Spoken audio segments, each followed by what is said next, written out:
Chapter 83.1 Elite Squads. In Daydream Corporation, where the lives of field exploration team members are valued less than B-grade Dream Essence liquid, being designated as part of an elite squad means you're finally considered a long-term valuable employee.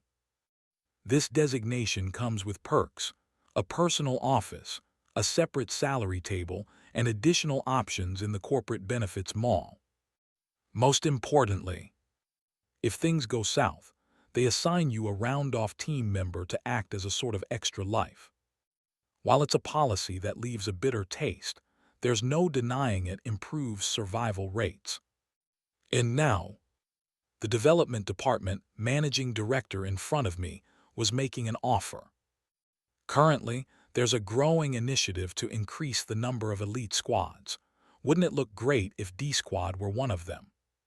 She was offering to elevate D Squad itself to elite status, to keep my current environment intact while drastically improving the treatment and benefits.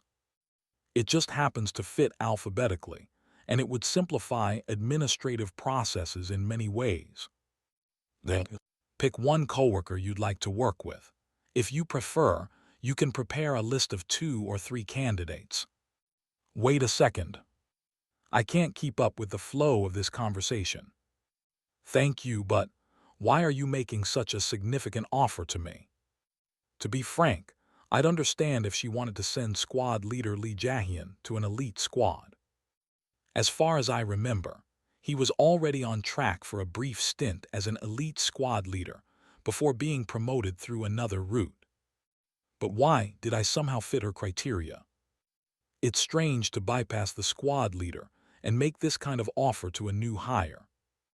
Sure, I delivered extraordinary results by creating manuals and pulling 2 A-grade essences, but there were others who cleared ghost stories in similarly unconventional ways. Their exploration records contributed just as much to the manuals. And yet, none of them ever heard something like, "We'll turn your entire squad into an elite team for." Weird. To anyone, this situation would seem unnatural. With all due respect, ma'am, I'm just a new recruit. I've been adequately rewarded with points and bonuses for the work I've done, and even my rapid promotion has been more than enough.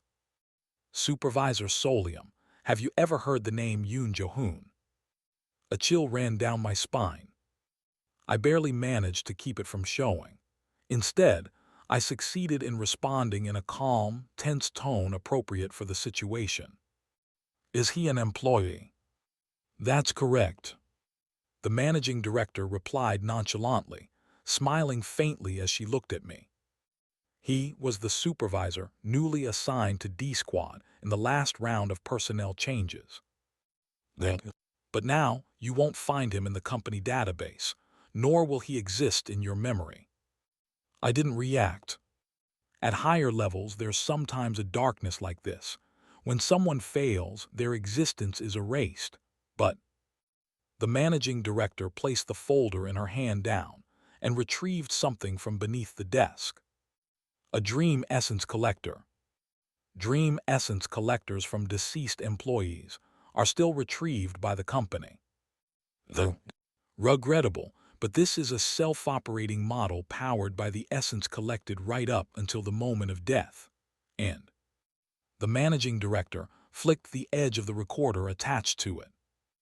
It also includes a basic recording function.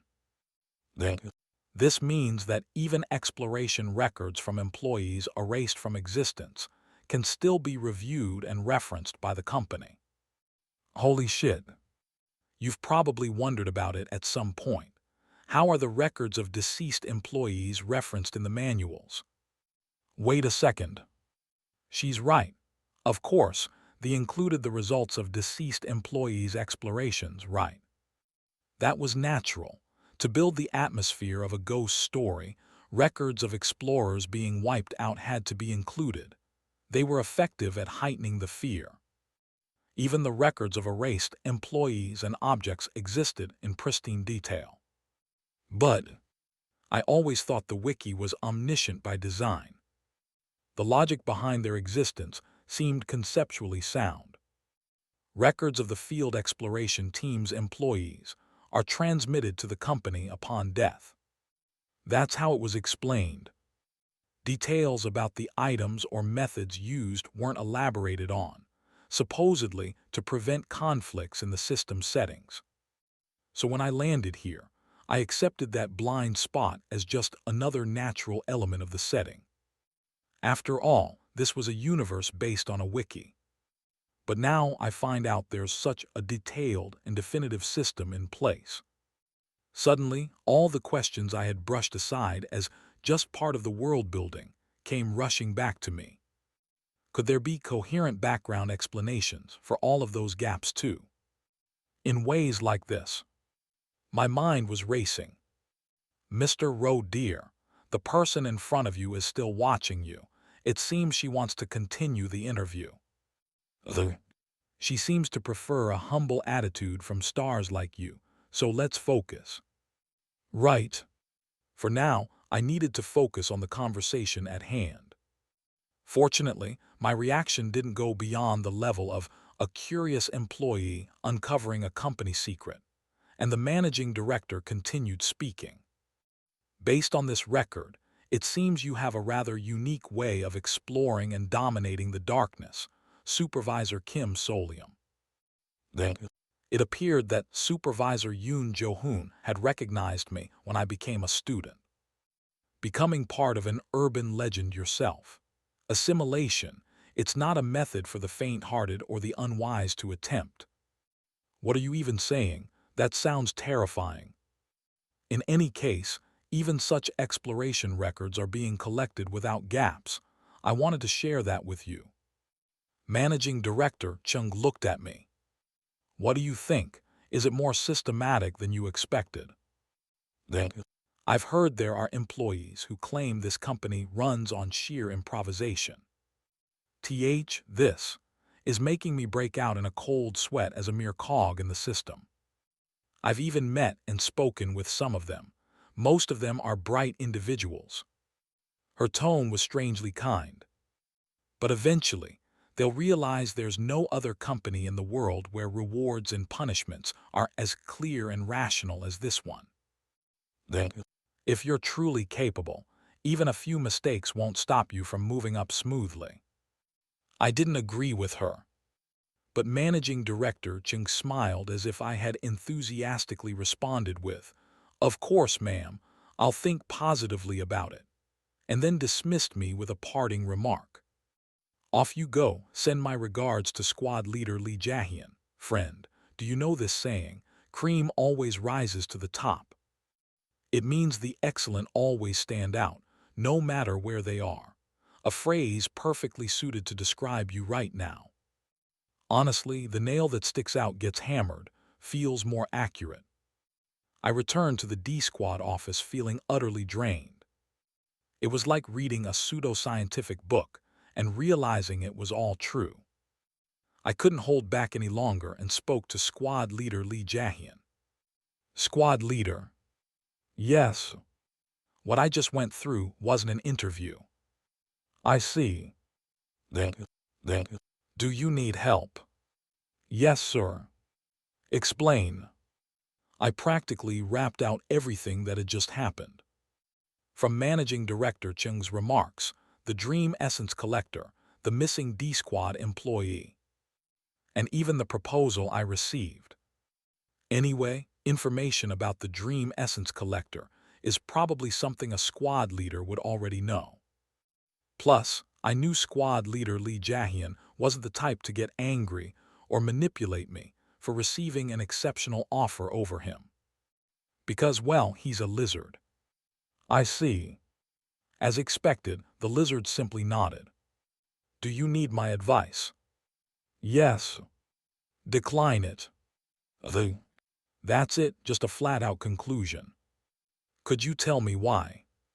"Certainly. Managing Director Chung Dali is a being with a strong sense of ownership over the company." "Does she think of the company as hers?" "Wait a minute. Did you just refer to her as a being?" "Yes." "That's a very suspicious term." Are you saying managing director Chung isn't human? I cannot answer that. Then that's basically the same as confirming it, isn't it? At the very least, it's clear there's something off about managing director Chung. But then again, this is a ghost story specialist corporation. Anyway, please continue. Yes, because of this, managing director Chung will not hesitate to seize an opportunity to bind capable individuals to what she considers her property. There's a high likelihood that, during this process, actions will occur that go strongly against your ethical standards, Supervisor Kim Solium's. Holy shit. Don't take the risk. Additionally, there's a strong chance you'll be assigned to an elite squad within 6 months. But I'll have to leave D squad, won't I? Yes. Then, do you wish to stay in D squad? I'd prefer to if possible. I see. Not even a hint of regret, huh, squad leader. What a consistent man, I mean, a consistent lizard. Not that I was expecting anything else. At least I could trust that he wouldn't deliberately try to deceive me. I could take his advice at face value. Thank you for explaining everything, squad leader. Yes. I hesitated and then asked, by any chance, squad leader, don't you want to become the leader of an elite squad? I have no desire for it. In other words, he doesn't care either way. Which also means his opinion isn't helpful for my decision at all. This is driving me nuts. Afterward, I had a few more conversations with squad leader Lee Jae-hyun, but nothing particularly fruitful came from them. It only deepened my dilemma. An elite squad, huh? While the squad leader had logically and rationally advised me to refuse, corporate life often operates on irrationality and emotions. Why else would squad leader Lee Jae-hyun have so many enemies in the company? And why would the A squad leader glare at him like he wanted to kill him every time they met? I appreciate the advice, but it's hard to approach this situation that way. Moreover, the senior staff at this ghost story company didn't seem like the kind of people you could just refuse outright. Dodging the way I had with the A squad leader wouldn't work here. Managing director Jung had practically implied that refusing outright would lead to disaster. Why am I agonizing over this when I've been promised a promotion and exceptional treatment? I just want to quit this ghost story company. That evening, in the end, I went home utterly mentally exhausted. Then, I didn't even explore any darknesses, just stayed in the office writing reports, and yet it had been ages since I'd felt so drained. Oh dear, my friend seems utterly worn out. Let's head inside quickly. Rest is crucial for delivering a great performance, isn't it? Yeah. Meeting a high-ranking official, learning about the lore, and receiving an extraordinary proposal. I'm exhausted. As soon as I showered, I collapsed on the living room sofa. Friend, how about we have a nice cup of hot chocolate and chat tonight? It'll help you unwind from the day's fatigue. I don't have hot chocolate, but a glass of honey water sounds like a good idea. I set brawn on the dining table, boiled water in the kettle, and made myself some honey water. As I drank it absent-mindedly, I turned my back slightly to Braun, intending to continue our conversation lightly. Friend, I have a secret to share with you. A secret? Yes, with my professional charm I've hidden it well so it might have been hard for you to notice, but in truth. Braun took a dramatic breath before announcing. Last night's events were a tremendous shock to me. Then, a secret? Well, it seemed his intention was to console me, so I responded earnestly. What shocked you so much? A good friend goes wherever their friend wants to go, yet this Braun couldn't follow you. The shadow of the bunny plushie seemed to droop slightly. It is truly a shameful and mortifying experience. Does it really have to be that serious? It was just a dream after all. I figured Braun couldn't come along because he's not just an item I carry, but an independent entity that might require a special ritual. You don't have to worry. That sort of thing won't happen often in the future. Oh, my friend is so considerate. In that case, let's think of it this way. If I, your very good friend, had accompanied you to last night's intense graduation ceremony, don't you think today's troubles would have been a little easier to handle? Eh, Well, maybe. Assistant manager Yoon Jo-hoon might not have noticed me at all if Braun had triggered his lights-out ability. Exactly, that's my role. It's been a while since I've felt such anticipation for our friendship and for me to fulfill my role.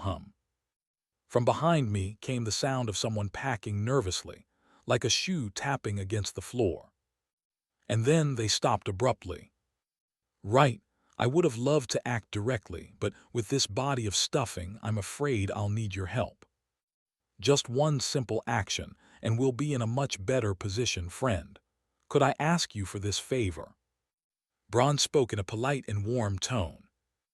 If you help me bathe in the tub of youth just one more time, I'll be overjoyed. I... that... eh, eh, Sure, why not? Oh, thank you so much, friend. I readily agreed. Seeing my good friend so happy made me feel a little better. You won't regret this decision. We decided to try using the blood bathtub once more. If I rejuvenate a little more, it'll be much easier to accompany you, Mr. Roe dear. I accepted Braun's assertion. The plushie might grow slightly larger, but once more should be fine. It's still the size of a regular keychain plushie. However, Braun flatly refused the idea of conveniently using my blood as a bath additive. Good heavens, I must respectfully decline. There's so much bodily fluid from other sentient beings readily available, so why does my friend always resort to his own blood? It seemed that the scare I gave him last time had left a lingering impression. Well, I wasn't planning to spill that much this time. Feeling slightly guilty, I agreed to find another way to procure the blood. Good, very good. Let's look for a suitable bath additive. Friend. All right. Having something else to focus on amid the office politics was somewhat refreshing. This is already proving helpful. I sighed and headed to work. Incidentally, Beek Sahian didn't return to the office at all last night. Let's see how long he can keep that up. In any case, I needed to make a decision soon, since I didn't know how long Managing Director Chung would wait. Solium SSI. Huh. While waiting for the elevator, I turned my head to see a fellow new hire holding a buffalo mask approach. Jang Hee-won. He was the employee I briefly, but eventfully accompanied last night at Sekwang Technical High School. You're safe. Yes, and it seems you managed to escape safely too, Hee-won SSI. Why yes, thank you, I cleared it safely. Yesterday, I was too overwhelmed by everything to even think about how others fared, but it was nice to meet him again like this. Furthermore, Jang Hee-won seemed to have developed a surprisingly positive impression of the agent. When the topic came up, he responded with a bright expression. Actually, he was nicer than I expected. He didn't use me as bait and explained things about the management bureau at the end. Isn't that bar set a little too low? Anyway, it seemed like the agent had been critical of Daydream Inc., but perhaps his perspective changed after working with a decent human being. Since there weren't any major issues, it made sense that Jang Hee-won looked fine. Maybe he'll buy some ghost story food next time. I felt a flicker of hope for some extra income. And that agent seemed to be worried about you until the very end, Solium SSI. Oh, but I didn't mention that I gave you a name tag. Ah, the name tag. I used the name tag you gave me well. Thank you, I replied.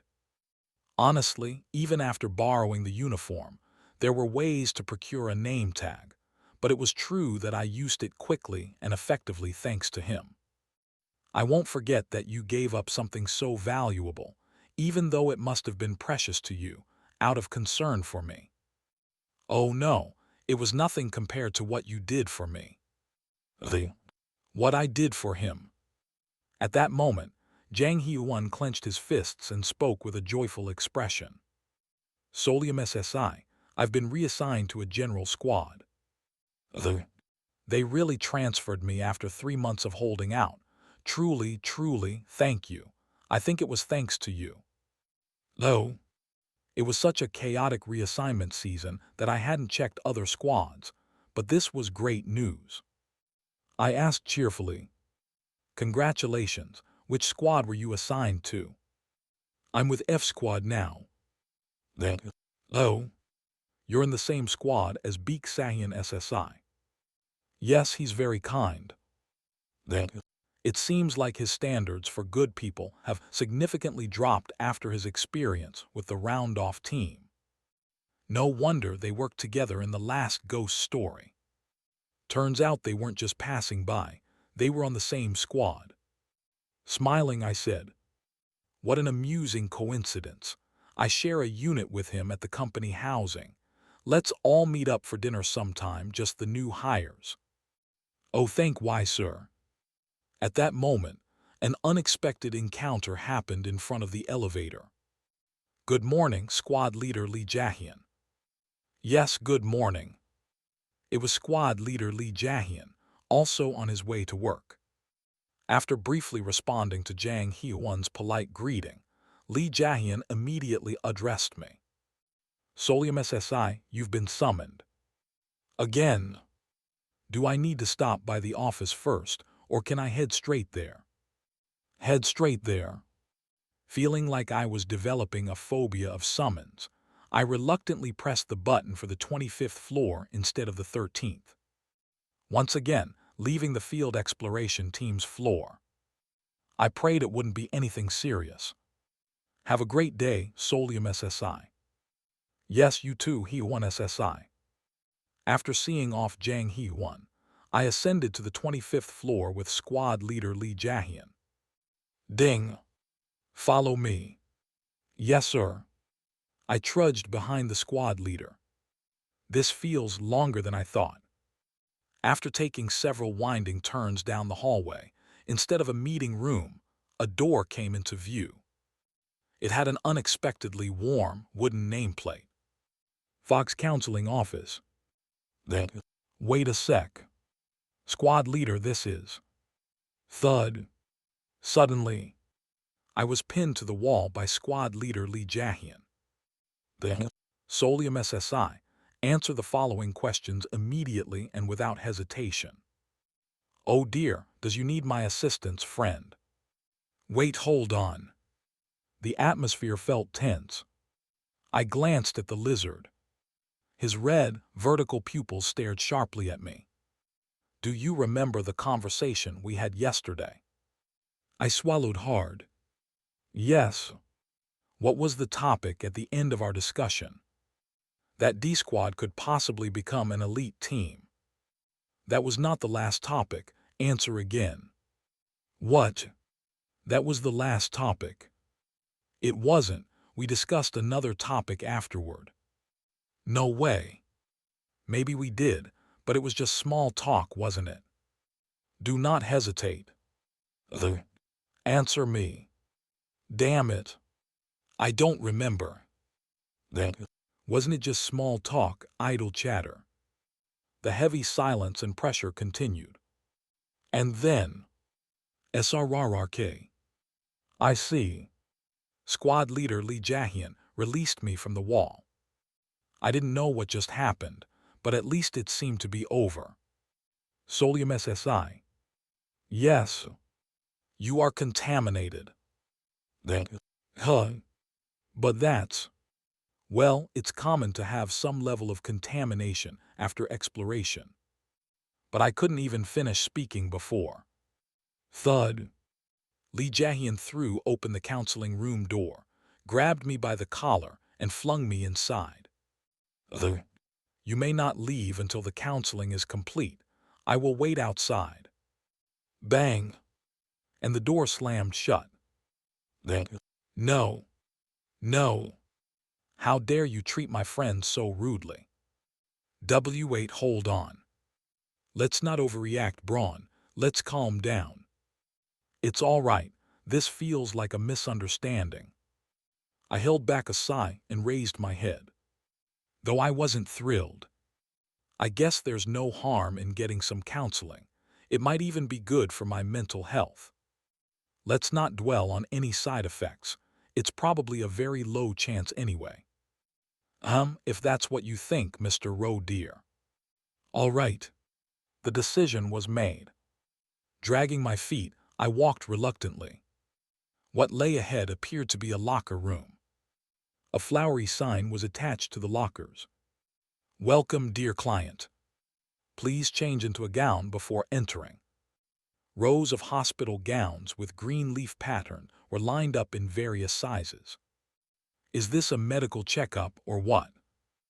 If clothing were only about comfort, we would all go about naked. In that sense, this is a piece of cloth that fails at everything except covering the body. Exactly. Still, I should wear it. There was a lizard out there who could physically destroy ghost stories standing guard. I'd better cooperate and finish the session. I changed into a gown. That curtain looks like the way into the counseling space. Just as I reached to pull aside the curtain that seemed to be the exit of the locker room, I noticed writing. From here on, only the client may enter. Friends, family, and guardians must wait here. Even if this was technically a benefit, it was still part of a ghost story. Better not break the rules. Braun, can you wait here for a bit? Oh, I would be lying if I said I wasn't worried, but in this case, I must, of course, respect your privacy. Okay. I carefully placed Braun near the vase on the locker room table and drew back the curtain. Jingle. Sunlight poured down warmly over my head. A small, cozy space lay before me. A soothing room bathed in the glow of midday sun. == Dark Exploration Records. Ghost Story. Fox Counseling Office. A ghost story featured in Daydream Inc. Identification Code Q-TERWE 925. A counseling space consisting of a sunny window, soft pastel-toned sofas, and a small silver bell that emits a clear sound. Listed as an E-level employee benefit at Daydream Inc. It has mild effects on mental stabilization and contamination recovery. Refer to the full document for detailed usage records of the Fox Counseling Office. Indeed, the atmosphere here was quite nice. May it be a productive counseling session, friend. I sincerely hoped so. I pulled the curtain closed again and stepped into the room. Once more, a guiding note appeared. Please sit comfortably on the sofa and enjoy the view outside. I sat down on the sofa as instructed. Then I crossed my arms. Well, the atmosphere was nice, but I already know what's going to happen. It's truly fascinating. It helped me recover lost motivation and remember things I had forgotten. Interview after counseling with Lee Jianjun, supervisor. Someone would appear outside the window to counsel me. The figure would be customized for each person. It would likely show me a person or object related to my trauma and create a scenario where the situation is resolved, allowing me to observe it. For those who immerse themselves deeply, the session brings emotional healing, and they often leave either in tears or with a peaceful expression. That's the cliché of the usage records for this Fox Counseling Office ghost story. Will it have any effect on me when I already know everything? At this point, I doubted it. I crossed my arms and gazed at the large window, showcasing a beautiful outdoor garden bathed in sunlight. And then, someone appeared near the garden. The It was me. A tired, somber-looking version of myself stood in the sunny garden, looking back at me in the room. Then it waved. The I instinctively raised my hand and then lowered it. What is this? It wasn't a doppelganger, but a strange unease and discomfort crept over me. However, the Kim Solium, standing in the garden, didn't stop there. He looked around, grabbed a nearby chair, and sat right in front of the window. Smiling brightly, they faced me and smiled. Then, should I just stand up and leave? Even if the door wouldn't open for an hour, I could just wait by it. I was getting more uncomfortable when Sir Kim Solium, TN, sir as in, the counselor is calling him teacher. The term blatantly means teacher, but it can also be used as an expression of respect. Beek Sahian used the same term when he and Solium first met. Thank you so much for coming for counseling today. I'll be your counselor. The figure outside the window, looking exactly like me, began to speak. You seem quite tired today. How have you been sleeping recently? How many hours of sleep do you usually get? I gritted my teeth. I sleep well enough. I see. Could you give me a specific number? More than 5 hours. Sometimes. I understand. Do you think sleeping less at times might be related to the stress of work? Wow. This is driving me insane. I barely managed to respond. I don't want to answer that. Hearing it from someone who looks exactly like me just makes me uncomfortable. Why do you think you feel uncomfortable, Sir Kim Solium? Isn't it natural for people to feel a sense of existential threat when they see someone identical to themselves? But I'm an intelligent being with clear differences from you, Sir Kim Solium. What? Would you like to figure out what those differences are? I instinctively scanned the person in front of me. Eyes, nose, mouth, body, clothing. Is still identical. Then let's use a mirror for a better comparison. Clatter. The bookcase next to the sofa slid open, revealing a full-length mirror. I found myself looking into it. A tired office worker. Then, would you like to compare now? Whether I compared or not, it looked exactly the same. Then, what do you think? I stared at my reflection. To look more fatigued, maybe. Was it just my imagination? I see. But the me outside the window nodded. Why do you think there's a difference? I don't know. Then let's observe a little more.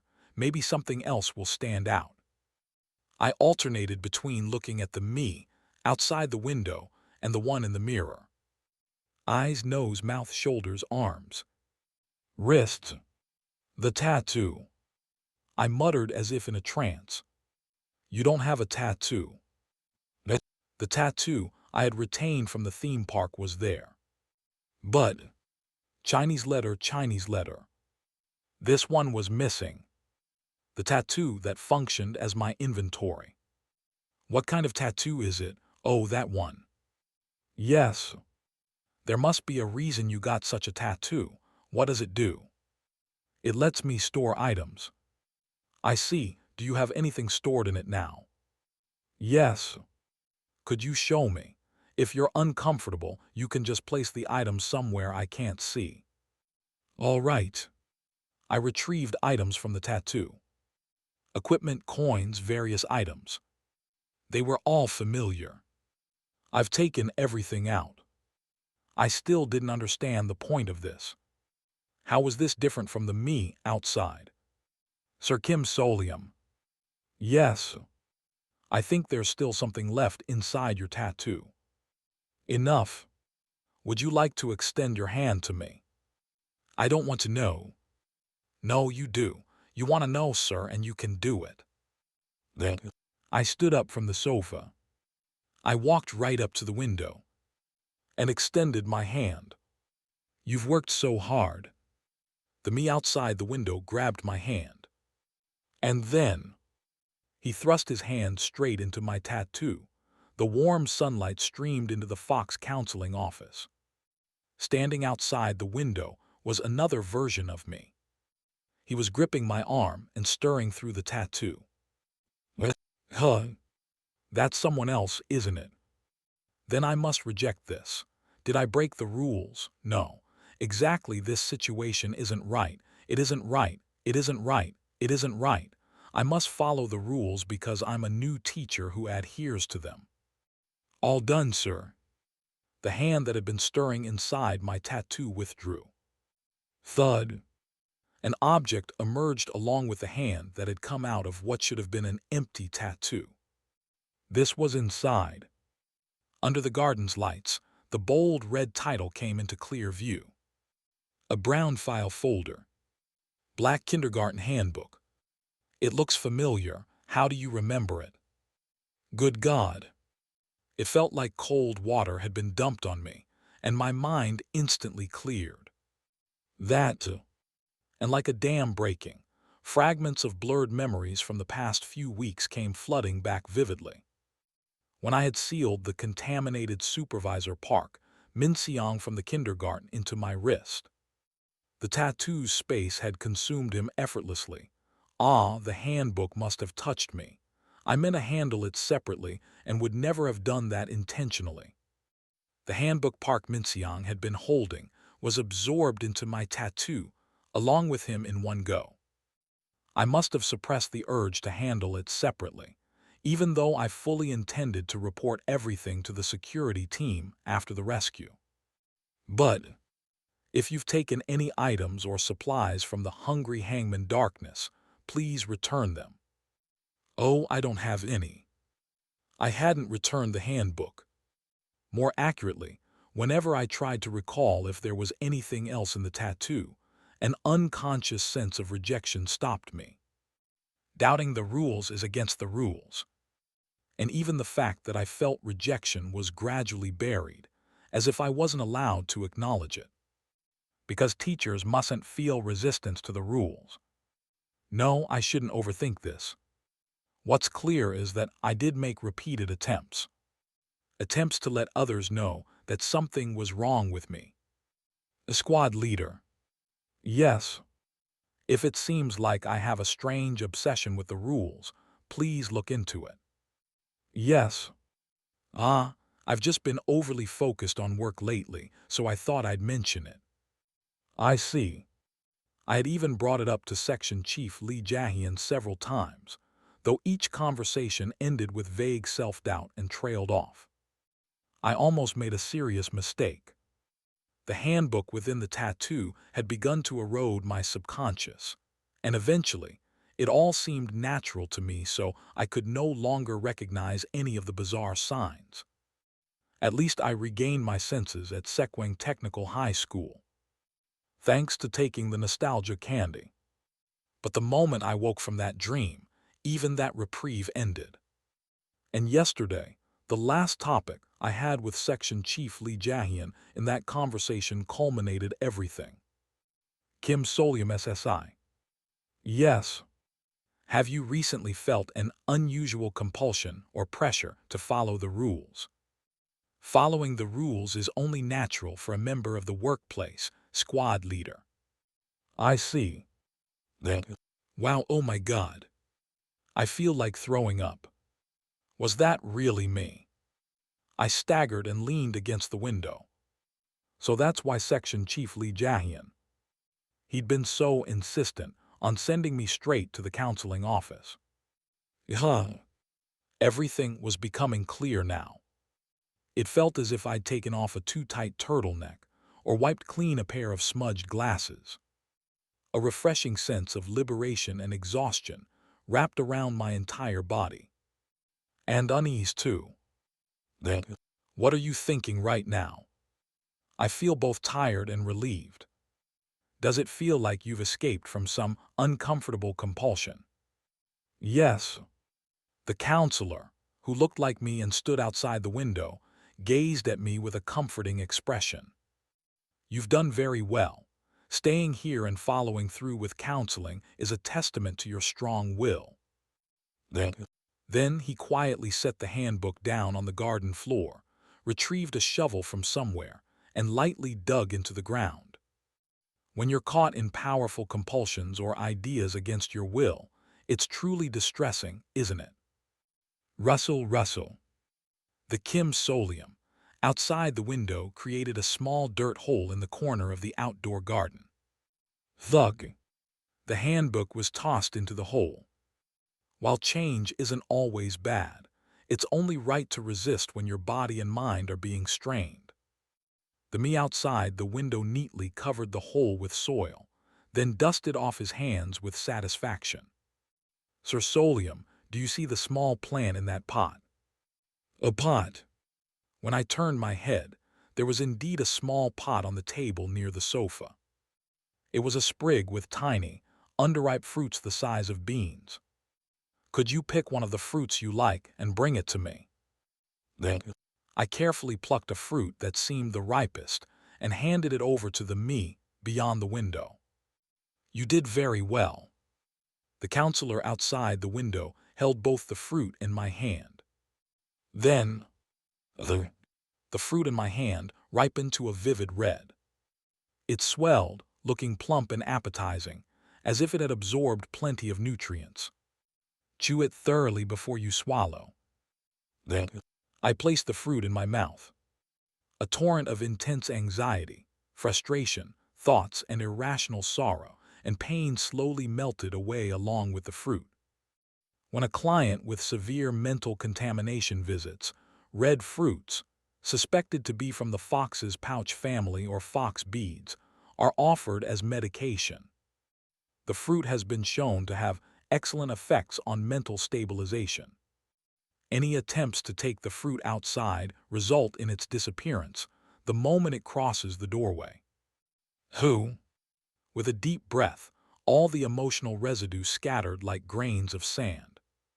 I felt at peace. Just an ordinary, weary office worker once more. Back to being my usual self, I lifted my head and looked at the counselor standing by the window. Thank you, I feel much better now. No, I should be thanking you, Sir Kim Solium. The counselor's face brightened noticeably. For some reason, they no longer seemed to be mimicking my appearance. Shall we talk a little more? From that point on, it was an ordinary therapy session. To be precise, it felt like a very skillful and comfortable counselor had helped me open up about various things. I'll give credit where it's due. If this profit-driven ghost story company, Daydream Inc., did one thing right, it was including this in their employee benefits. I'll give you a sign so you can visit the Fox Counseling office anytime you feel overwhelmed by negative thoughts. On my way out, I received an item. It was the same sign that had been on the door I entered through earlier. Fox Counseling office. If you attach this sign to a door and open it, it will connect to our counseling office. Thank you. Though I'd like to keep it, I'd have to attach it to a door once I left. Every client who uses the company's welfare program is required to affix the sign to the door after completing their session. The nameplate I used earlier must have disappeared by now. Thinking of it as repaying a debt made it easier to accept. Well then, I'll take my leave now. I was about to stand up when the counselor's regretful voice stopped me. Actually, scheduling regular appointments every 1 or 2 weeks is the best approach. Sorry, but I'm too busy. That might be difficult. Of course, these days everyone says that. The counselor looked slightly dejected, nodding their head. But I couldn't afford to fall for that look. Scheduling regular counseling increases the likelihood of side effects dramatically. Usage record 521, irregular. The counselor strongly urged the client to schedule regular sessions. The client initially declined, but after 1 hour and 21 minutes of persistent persuasion, the client accepted with a sense of ease. Afterward, the client went missing. Full access to this record requires B-level security clearance. Fortunately, the counselor let me go with a smile instead of pressing further. Still, it's a relief that you have good colleagues, family and friends around you, Sir Kim Solium. Then, wait a second. It's true that even in this insane ghost story-filled world, I have decent people and a good friend around me, but... Family, what do you mean? The counselor extended a hand and tapped their wrist. I looked down at my own wrist. The spot was... Zocious. That person. The... Tilde. Our time is up. Take care, Sir Kim Solium. I lifted my head. No one was there. The counselor, who had been smiling at the window, vanished like a lie, leaving only the sunlight pouring in from the quaint, beautiful outdoor garden. Tilde. A light waltz melody signaled the end of the session. In the distance, I thought I glimpsed a fox's bright orange tail darting away under the garden's stone wall. Then I rose from the sofa and headed toward the changing room curtain. On the way, I noticed a cool-looking drink placed on a floral lace table. Keep up the good work today. Then I downed the drink in one go and set it down with gratitude. It was a delicious, nutty barley tea. Was the counseling helpful, friend? Yeah. I grabbed my good friend plushie. Now that my mind had cleared, I had a few thoughts about this little thing as well. I'll save that for after work. For now, there was someone I had to face first. Creak. I opened the door and stepped out. The head of a white lizard in a black suit, as he was leaning against the opposite wall, turned to look at me. Did you complete the counseling session? Yes. I was sure I had an awkward expression on my face as I answered. Thank you, squad leader. Thanks to you, I've been freed from the contamination. No need to thank me. Chief Lizard being humble. Kim Solium SSI, you are still contaminated. Make sure to attend counseling sessions regularly. Yes. Ah, so that's what he meant. Still, I feel much better than before. Doesn't it seem that way to you too, squad leader? Yes. Chief Lizard scrutinized me carefully before declaring. Let's proceed now. Proceed with what? A message from Supervisor Park Minseong. The Section Chief Lee Jae-hyun pulled a small post-it from his suit pocket and handed it to me. You've worked hard, Ro. Thank you for getting me out. I took a deep breath. Has he recovered? What exactly is the standard for recovery? Can he communicate rationally? It's possible, technically speaking. Who? So that means he's still a bit unstable. Regardless, it was a relief to know I was recovering. And naturally, another teammate came to mind. By the way, Assistant Manager Yoon Hae hasn't contacted you at all, right, sir? Yes. The Assistant Manager Yoon Hae had completely vanished as soon as she went on leave. If I sent her texts or messages on Kakao Talk, she'd occasionally read them, but she never replied. Just the read receipt. She's probably trying to distance herself from this ghost story company. After all the chaos caused by mental contamination, it seemed like a wise move. Anyway, with that, my morning schedule came to an end. Should I head back to the office now? Yes. Once again, thank you so much, squad leader. Yes. Section Chief Lee Jae-hyun went off to attend to his own tasks, and I spent some time browsing the welfare mall in the office before lunch. It was a small luxury made possible by having just secured an A-grade essence. Being sane definitely feels better. I don't know, this company is terrifying. Knock knock. Good afternoon. Huh. I looked up from my monitor. Someone had entered the office without me noticing and was carefully tapping on my desk. It was a young man in a gray suit. A face I don't recognize. Was he from another squad or department? He seemed to be around my age, but had the kind of presence you'd never want to face as a competitor during an interview. Why didn't he just join another major corporation instead of this one? For a brief moment, I almost pitied him, but I quickly adjusted my posture. Good afternoon, how can I help you? Oh, I had something to ask. He spoke just as politely. Did your counseling session go well, Solium Nim? It's good to see you've recovered so much. I'm glad. I'm Ho Yuan, by the way. He extended a hand for a handshake. I heard Director Chung recently made you an interesting offer. The Director Chung.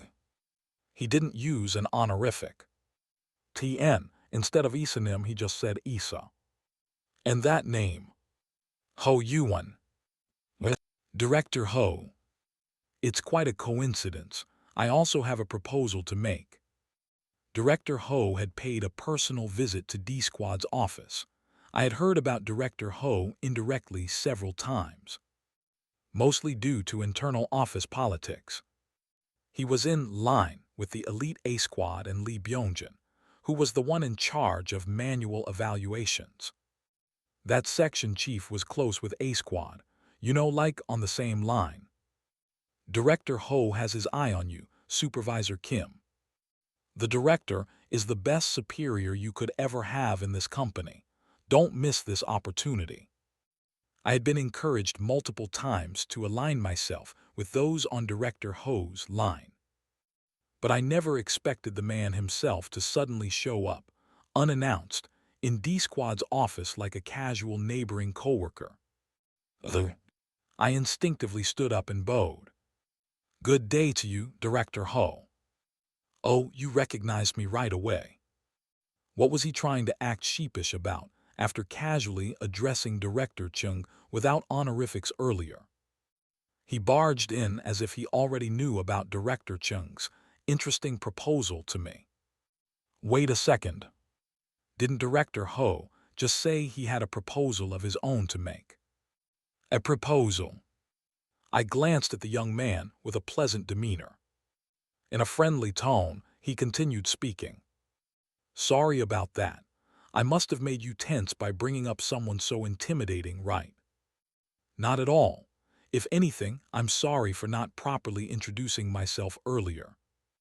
Oh, no need for that. I'm not big on formalities, so feel free to speak casually. As if that were possible. Is he the type who lacks basic decency? Or perhaps he was intentionally trying to create tension. Either way, I nodded and took a deep breath to appear slightly more relaxed. This must be the reaction he wanted.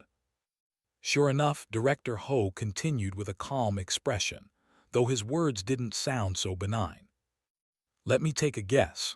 Director Chung likely made a proposal related to the elite squads, perhaps about forming a new one. Wow, seriously. Should I just come clean and tell him everything? But even if I didn't, it felt like I'd still end up in trouble. My thoughts raced. Well, yes, but, my apologies. I've been a bit flustered. Let me show you to a more comfortable spot.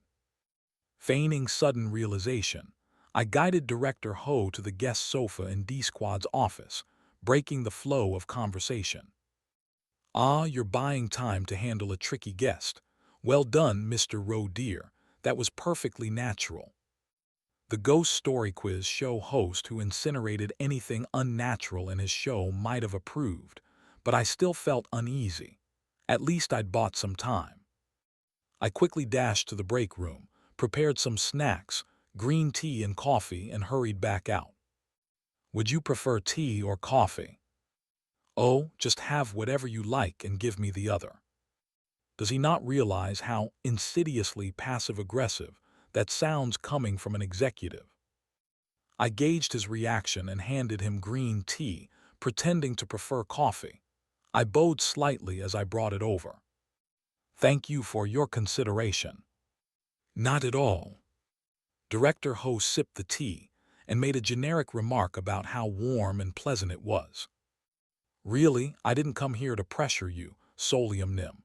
I just thought it'd be nice to get acquainted and have a conversation. As if anyone in the working world didn't know that being too casual with an executive could end in disaster. But his next words caught me off guard. We don't often get to see members of the field exploration team for long periods, so when I come across someone I might see more frequently, I make sure to check in often. Frankly, the field exploration team contributes greatly to this company. Yet even within the development department, there are people who sit at their desks ranting about efficiency and treating the field exploration team as disposable short-term workers. Director Ho's eyes flickered briefly with emotion. You might think I'm an idealist, but this isn't a situation I find agreeable. Don't you agree?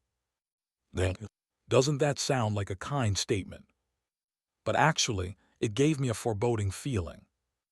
An executive in this company shouldn't say things like that.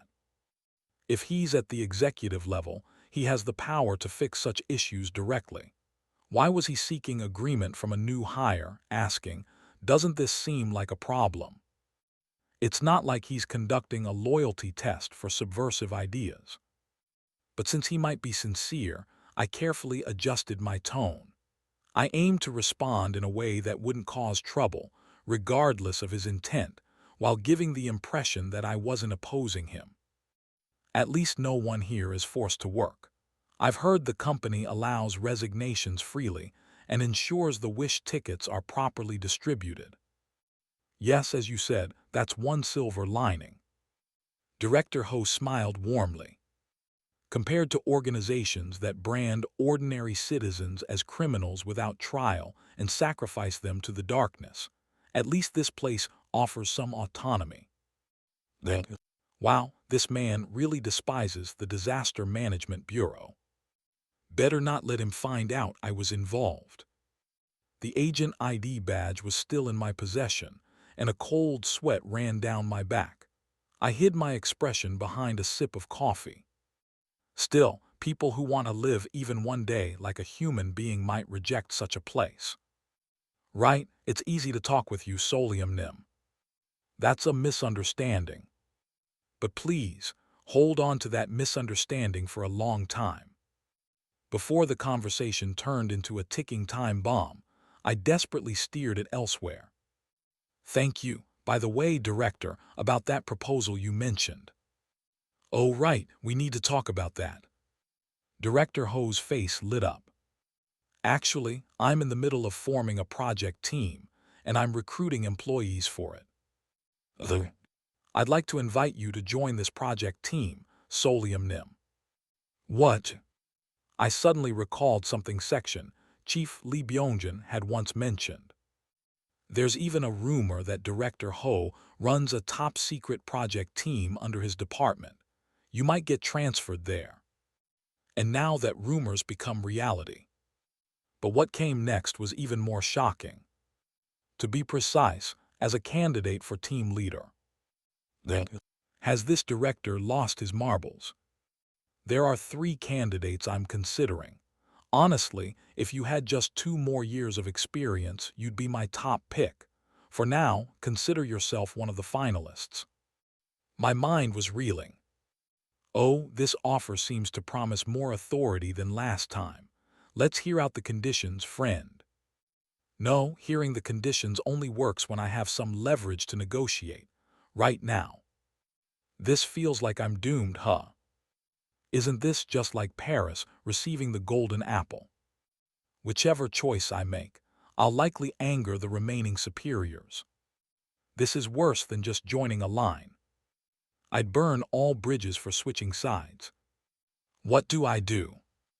I could barely maintain my outward composure, and even that felt like an accomplishment. Refusing both offers might be the best option. Oh, I might have been too hasty. I should have mentioned the compensation first. Compensation, sir. A performance bonus for the project. Director Ho smiled. If the project succeeds, all team members will receive a wish ticket. One for each member, no exceptions. Holy shit. and the team leader will receive an additional perk, but we can discuss that in more detail once you've joined the team. Oh, and thank you for the tea. Director Ho got up from the sofa, placed his mug in the sink, and headed for the office door. Take a few days to think it over and let me know, but I suggest not taking longer than a week. He leaned in slightly, as if giving friendly advice. Director Chung isn't known for her patience. If you ever need someone to talk to while working, feel free to stop by my office anytime. Then by that night, though I had mostly recovered from the contamination and regained a clear mind, I returned home feeling incredibly unsettled. This feels like déjà vu. Phew. I collapsed onto the bed. I'm definitely caught up in some internal power struggle between the executives in the development department, aren't I? It's true I might seem like an exceptionally useful outlier, but the situation has escalated this far because the two directors are clearly aware of each other. Their proposals were ridiculously excessive. If that's the case, I should go with the one offering better treatment. At least that way, I won't end up as a discarded pawn. The problem is I have no personal information about either director. The focused primarily on the employees who conducted the exploration. In other words, while it included staff names and profiles, it didn't bother to detail the personal information of the executives making decisions from up top. In any case, it's clear neither of them is ordinary, which only makes this more maddening. Director Chung was already suspicious because Chief Lizard referred to her as a being, while Director Ho seemed off from his appearance and overly friendly speech. For an executive, he looked too young and spoke like some social service worker. I do have a rough idea about his identity from his surname and appearance. But at this point, it was all just speculation. What a headache. Dealing with ghost stories is hard enough. Having to worry about this on top of it feels unreal. After agonizing over it, I decided to temporarily set the issue aside. There was another more urgent matter at hand. Braun, you're calling me friend. Who? About bathing in the bloodbath tub. Can't we replace it with something else? There was a brief silence. You've changed your mind in just one day, Mr. Roe dear. Breaking promises isn't a good habit, you know. But since I'm your good friend, it's fine, friend. Sorry. I immediately apologized. You're right, I shouldn't have gone back on my word. I think I made a mistake because I wasn't in the right state of mind when I agreed. How strange, Mr. Roe dear. This host distinctly remembers that just last night, you had no signs of extreme fatigue, panic, dizziness, or anything else that might hinder an interview. The good friend spoke in his usual cheerful tone, which only made him more terrifying. Oh, I'm now curious by what standard you're claiming you weren't in your right mind. Today was full of cold sweat moments. How had I never realized how scary this thing was? I tried my best not to look directly at the plushie as I continued. But you knew my mind was contaminated by that handbook, didn't you? The one I brought back from that kindergarten, which was still in my tattoo. It was obvious Braun knew. He had even pointed it out during the last bloodbath tub session. Mr. Roe dear, your bath additive is blended, isn't it? He had to have known I was being consumed by the ghost story. You just didn't think of it as contamination, more like a transformation. That is correct, Mr. Roe dear. Huh. So that's how it was. Even the word correct gave me chills, but I managed to respond calmly. But I see it as contamination, and I don't want to be contaminated. I raised my hand into the air. The tattoo on my wrist was now empty and clear. I like myself better as I am now. I also don't like having my judgment flip like a coin. To end, I added something I figured even Braun could empathize with. At the very least, I never want to become a teacher at some outdated kindergarten running creepy hangman games. Yes, that is quite an irrefutable statement. Braun seemed somewhat shocked. Right, Mr. Roe dear, belonging to that old-fashioned kindergarten. Impossible. Such a waste would be unthinkable. I must admit, I haven't been acting like a true good friend. All right, let's work on getting closer through a different kind of transformation. So then, if I let myself get contaminated because it makes interacting with you easier, does that mean you'll just leave me contaminated? Haha, no need to ask in such an unfamiliar tone. That's simply the theory you've proven yourself over the past few weeks, Mr. Roe dear. Images of my actions over the past few weeks flashed through my mind. Consumed by contamination, I had talked freely and relied on the ghost story resident without hesitation or concern. It's only natural, isn't it? After all, similar people tend to become friends. Good grief. No, I had anticipated this much. I took a deep breath. It was time to say what needed to be said. That's not true. Not true. Yeah, it's not really necessary for friends to share the same values as each other. I carefully chose my words. And being comfortable with each other doesn't automatically make someone a friend, either. This part was honestly true. Friends try to understand each other's differences, and even when they can't, they still care for one another by talking things through. And to reiterate, I don't want to be contaminated. Without turning my head, I gently placed my hand on the desk where the plushie sat. If you can't understand that, at the very least, let me know before doing something I don't want. Give me a chance to talk to you about it. Ahem. A sound like plastic fingers tapping on the desk echoed, as if Braun were thinking deeply. And then, very well, Mr. Roe dear. Logical, reasonable, and it even moved my heart.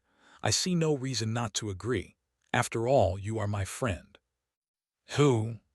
Thank you. It seemed to have ended well. Breathing a sigh of relief, I finally turned to face my good friend, the slightly scary but strangely dependable plushie I had summoned. I carefully picked it up. Let's keep working together from now on. That too was sincere. Afterward, I proceeded with one of the decisions I had made while contaminated, an aromatherapy massage. I'll do it while looking at the shadow, so let me know if anything feels off.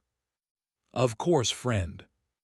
Honestly, I wasn't a professional, and working just by observing the silhouette probably didn't feel very refreshing, but Braun seemed quite satisfied. Not everyone needs to be a massage expert. This will do just fine. Even as he gently gave it a 3-star rating, he still added, "But I do miss bathing. To always be by my friend's side, I'll need to rejuvenate a bit more. That's something we'll discuss over time." It's tough.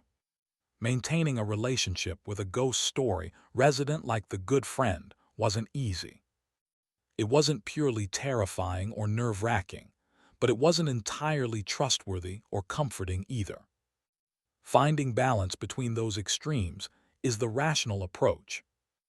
I needed to be careful not to lose that balance. As Braun, refreshed from the aromatherapy massage, chattered away, I listened quietly. Come to think of it, I'm curious again. Which of the 2 legendary proposals you received at work will you accept, Mr. Roe dear? Still deliberating. While my advice as an industry expert is worth its weight in gold, I'm happy to offer it free of charge for a friend. Well, actually, I've almost decided. Though, I just need to ask one last question tomorrow, then I'll pay them a visit. And if you could share a little about that decisive question with this legendary host. I rested my head on the pillow and laughed. You'll find out tomorrow. I'm somewhat moved, Mr. Roe dear. Thus ended the tumultuous day. And the next day, I truly did ask my decisive question before heading to the office of one of the two directors, the upper floors of Daydream Inc. headquarters. Knock, knock, knock. I carefully rapped on the luxurious door with the back of my hand. The door slid open automatically, and "You're here." Inside, the figure of the director seated at their desk came into view. An executive with dark blue-tinged hair of indeterminate age. Director Chung Dally. You didn't waste unnecessary time, nor were you deceived by schemes. A wise child always lives long, you know. Quite the fierce way to deliver a compliment. Yes, thank you, ma'am. In any case, I've made my decision. I chose to accept Director Ching's proposal to turn D Squad into an elite squad. There were reasons, of course, but I'd reflect on those later. For now, I had to handle the intimidating executive in front of me. Director Chung examined me with a satisfied expression and smiled. I trust you'll wait quietly while the reorganization takes place in the necessary time. Yes, ma'am. I'll work even harder to ensure I'm deserving of this promotion. I shook hands with Director Chung, maintaining a perfectly polite demeanor. And beside me, you'll do the same, won't you, Section Chief Lee Jahian? Yes. Chief Lizard was accompanying me. For the record, this is how Section Chief Lee reacted to my decision. I see. End of story. Is it really fair to call that reaction easygoing? It was hard to believe that this was the same Lizard who had previously advised me to refuse. Seriously, isn't he also in the same boat now? Shouldn't he at least listen to some of the reasoning? Thanks to that, I ended up explaining my choice to the seemingly indifferent Chief Lizard, hearing "I see" and "yes" about 10 times in the process. I also discussed how to minimize the risks associated with Director Chung. So, have you decided on the third squad member? Right on cue, the topic came up. With only 2 active members currently in D Squad, Director Chung had suggested I bring in whoever I wanted for the remaining position. I've come up with an idea regarding that matter. What kind of idea? I spoke as calmly as possible, getting straight to the point. To ensure that anyone can work together. Leave the third member of Elite D Squad as an open slot. Since D Squad wasn't being absorbed into the existing Elite Squad structure, but rather trialed under a new system, it was a plausible suggestion. The biggest advantage: it prevents Director Chung from indiscriminately placing one of her own people. Didn't she say I could bring in whoever I wanted? If I trusted that at face value, this wouldn't be a company. If the person I picked didn't meet her expectations, she'd just ask if there was anyone else. From there, she'd gradually steer the selection towards someone she preferred. Once I accepted the offer and willingly aligned myself with her line, she'd have nothing to lose. She'd either insert her own person or, at the very least, try to sway whoever joined next. In my view, that's where Section Chief Lee Jahian's warning about the danger came into play. The person working alongside me shouldn't be a pawn of Director Chung. It'd be better to have a rotating roster for each exploration mission. This approach even provided a reasonable pretext. Since it's a new trial, why not leave a vacancy in D Squad as an internship spot for aspiring Elite Squad members? Like that. Obviously, Elite Squad positions were limited, and few people advanced from regular squads. Most junior employees tended to give up early, prioritizing cost efficiency unless they had exceptional performance or networked well. From the management's perspective, they likely viewed this lack of initiative as inefficient, criticizing employees for being fixated solely on points, with no loyalty to the company. Seriously, without the points, why would anyone join in the first place? It was a rather ridiculous expectation, but, seeing how this company operates, I thought it might actually work.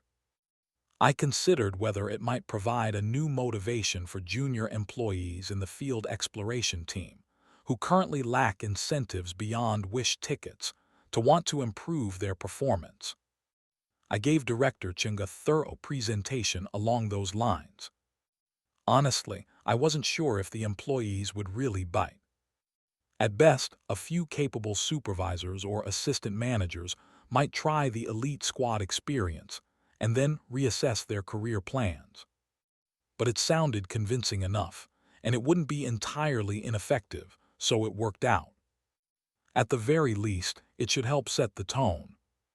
And at the very least, it worked on Director Chung. Not bad. I felt a little stung by her. I'll let it slide kind of reaction, but what mattered was that it passed. Sure enough, within a few days, rumors had spread through the field exploration team, and even the group chat among my batchmates was buzzing for the first time in a while. Does anyone know the deets on the new elite squad? Hangul Kohyut Enus. Is it true they're selecting employees with 1-3 years of exp? I heard about elite squad internships. What have you all heard?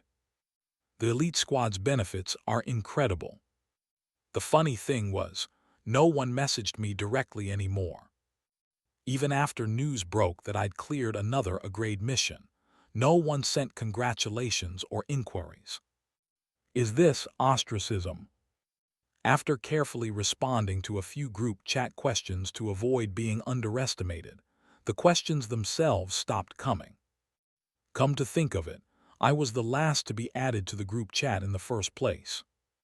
It was a bit bitter. Heard the news. Congrats, Solium SSI. You really succeeded with that method. Thank you, Yonjun SSI. Still, I was grateful that one colleague consistently sent congratulatory messages. Taking the chance, I also squared up with Go Yonjun for the help she'd given me during the last Ghost Story mission. Since she's the type to return the favor, it's best to keep building trust. I shared the method I used to clear the mission and offered her part of the boss fight rewards I'd received. Thanks to her, I survived the mission. Specifically, I'd learned from Go Yonjun where to protect my organs to avoid instant death. Of course, recalling the experience sent goosebumps down my spine. It had been utterly reckless. Note to self, use tattoo stickers sparingly. They worked, but they weren't something to mess with lightly. I'll gratefully accept. Go Yonjun seemed conflicted, but accepted, and we met in front of her dorm to hand over a few protective talisman beads. During our conversation, the topic of the new elite squad rumors came up.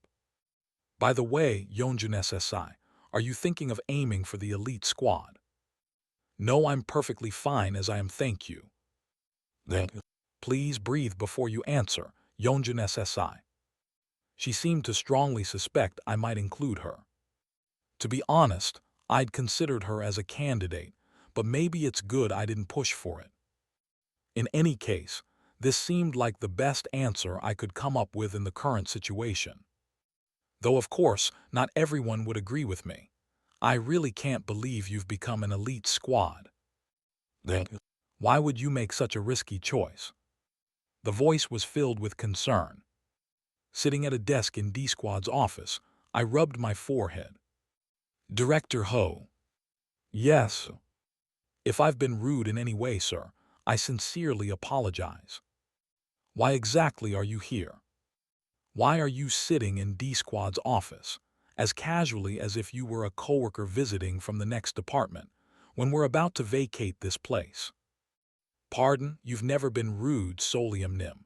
Honestly, you should have more confidence in yourself. This man is no ordinary character. Director Ho, with a slightly disappointed look, acted as though I'd refused a simple lunch invitation from a coworker. That made it all the more terrifying. I expected him to either target me or ignore me completely. Why is he acting so neutral? To be honest, Director Ho had the authority and had made a more shocking proposal, so rejecting him could have easily offended him.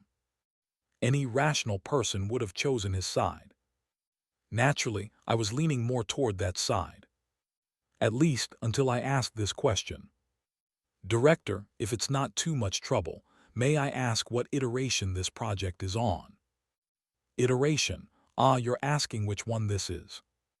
Yes, that's correct. If that's what you mean, there's no specific number. It's a new initiative. I see, thank you. In that moment, I made my decision. Let's cut ties. A new project in a ghost story company. 9 times out of 10, a project like that's established due to a high-grade, unidentified ghost story. It's definitely A-grade or higher. At this point, we're not talking about ghost stories that simply correlate with risk levels. The projects are based on fears so devastating that no individual could handle them. Utter despair with no way to predict or prepare. These aren't just fears of death or disappearance. They're existential, higher-level horrors. And now they've dangled wish tickets as rewards, the kind that would make any employee lose their mind. It's probably S-grade, isn't it? This project seemed poised to be the company's top-tier mission for the field exploration team. On top of that, this was the first trial run, meaning there was no prior data available. It's a suicide mission. No matter how good the perks were, the premise was flawed from the start. If I were guaranteed to be the team leader, it might have been different. But honestly, even as a team leader, it'd be a hollow title. As if the dream team of employees handpicked by the director would ever listen to someone like me, who hasn't even been here a full year. Besides, with the director involved, the team leader would just be a middle manager, caught in the crossfire and barely surviving, or not surviving at all. I don't want that. I'd already accumulated nearly a third of the required points. I didn't need to take such a gamble for a wish ticket. Besides, staying with D-Squad had another practical benefit. This way, if Supervisor Park Min-seong or Assistant Manager Yoon Hage returns, they can naturally rejoin D-Squad. It's much easier to bring someone into a spot that's been kept open and flexible. So it was a multifaceted decision. But since I couldn't explain all this, I simply said this. This seemed like the better choice for more people, so I had to go with this side. My apologies. In that moment, Director Ho's genial expression seemed to falter. And then he spoke. Kind-hearted people are always the hardest to understand. Wait just now. Tech. Well, if you ever change your mind, feel free to reach out Solium Nim. With that, his voice faded. Director Ho casually nodded at me, smiled, and left the office. Just now, that didn't seem normal. Mr. Roe dear, I detect the scent of pestilence on that man. Pestilence. Be sure to take extra care with sterilization if you invite him into a personal space or studio. Pestilence meaning a plague. I mulled over Director Ho's identity for a moment before shrugging it off. First things first, focus on the urgent tasks. For now, I needed to reorganize and prepare for what I'd need before officially joining the elite squad. Solium SSI. Og. S-Squad Leader. Chief Lizard entered through the door that Director Ho had just exited, holding out some documents. Director Chung asked me to pass these along, saying, perhaps it's worth checking out. Yes, understood. Please, a little warning next time. I quietly exhaled as I took the documents and read the title on the first page. Q-Turwasi 1603. Unregistered Exploration Testimony 21. Security Clearance C. Am I allowed to read this? Yes. It appeared to be a pre-registration exploration report that required C-grade security clearance for access. It seemed Director Chung had given me special permission to read it. That's even scarier. But refusing to read it felt even riskier, so I took a deep breath and began reading. What kind of exploration record could this be? Ad leaflet introducing a new product released, confirmed to be from Q Turwasi 1603. Product name, Good Child Chocolate Bar Cinnamon Churros Flavor. Features, packaging depicts a caricature of a child's face wearing a suit and a mask with tree branch-like goat horns. The character on the packaging resembles the company's field exploration team uniform. Be cognizant in checking staff with a similar mask design. Wait a second. Isn't this me during exploration missions into the darkness? It's only natural to encounter absurd events or chilling experiences. Being chased by ghosts, public transport suddenly heading to some unknown destination, or people on the street staring at you the moment you step outside your home. But over time, many employees say they've grown accustomed to such things. Even I've gotten a little used to it, I think. After all, the previous ghost story, despite involving contamination and items, was one where I managed to clear a high-grade mission by losing my limbs. But certain types of eeriness never become familiar. For instance, a ghost story that suddenly recognizes me. I nervously flipped through the documents. The report even included a crude sketch of the packaging drawn by the exploration staff who filed it. Oh, it seems the artist sacrificed aesthetics in favor of conveying key information. It was terribly drawn, but you could still tell exactly who it resembled. Braun. Speak freely, friend. Doesn't that look like me? Taking into account the artistic style, as well as the mask and hairstyle, it seems we've reached the same conclusion. Even the product name was Good Child, and the flavor was cinnamon churros. That's the blue mascot from the theme park. And the ghost story it appeared in, Q Turwasi 1603. Why did I show up in that ghost story? I instinctively glanced at my tattoo, but stopped myself. Then I turned to Section Chief Lee Jahian, who was staring blankly at me, and asked, "This hasn't been officially added to the manual yet, correct?" "Yes." "Who?" That was a relief, at least. If Director Jung went out of her way to show me this in advance. A favor, a debt. Probably both. Once this is officially recorded as an exploration log, any identifying descriptions would be censored with black squares, depending on the security level. Instead, the research team would likely jump at the chance to conduct experimental exploration, claiming they needed to figure out why such phenomena occurred. Maybe they'd send in someone dressed like me, or they'd send me in without any information. Quack Yikeng might even notice and shove me back into the theme park. What a nightmare. If it came to that, asking Director Chung for help would mean cementing my fate as a loyal employee under Director Chung's wing, 30 years of service. Why is it that no matter how hard I try, I'm surrounded by so many ways to get screwed over? That's just the nature of ghost stories, I guess. Anyway, I should be grateful I learned about this now. Even if I ended up indebted to Director Chung, this was better than having the research team sink their teeth into it. And since she showed me this in advance, is the darkness we're exploring this week related to this case? I do not know. Do you think there's more than a 50% chance it is? Yes. As expected. If the director's giving me a heads up, it only makes sense for me to check it out myself. Q Turwasi 1603. If I'm going to face mental torture as a coward in a ghost story anyway, I might as well make it count. That principle has never wavered. Let's confirm it. And this time, I had a solid companion.